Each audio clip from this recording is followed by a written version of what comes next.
আজ আমরা চেন্নাইয়ের বেঙ্গল অ্যাসোসিয়েশনের দুর্গাপুজোতে গিয়েছিলাম।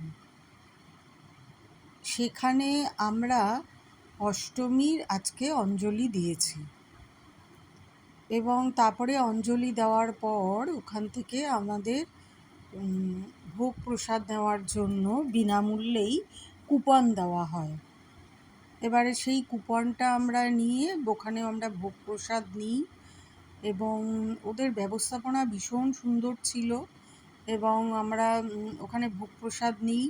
ভোগ প্রসাদে ছিল খিচুড়ি, লাবড়া, আলুর দম, চাটনি, পায়েস, বেগুনি।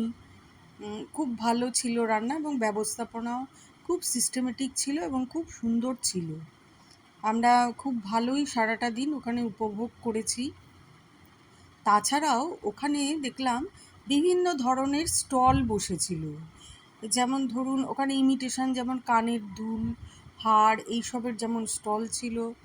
ওখানে বিভিন্ন আচারের স্টল ছিল, তারপরে বিভিন্ন খাবারও ছিল, শাড়ির দোকান ছিল, মানে শাড়িরও স্টল ছিল।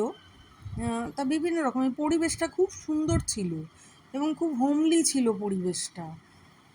বেশ ভালোই লেগেছে, মানে সারাটা দিন পুজোর এই দিনটা খুব সুন্দর। প্রত্যেক বছর তো কলকাতাতেই কাটাই, এবারে যেহেতু চেন্নাইয়ে ছিলাম ওখানে গিয়ে সারাটা দিন বেশ অন্যরকমভাবেই উপভোগ করেছি এবং বেশ ভালোই লেগেছে, ভালোই কাটলো।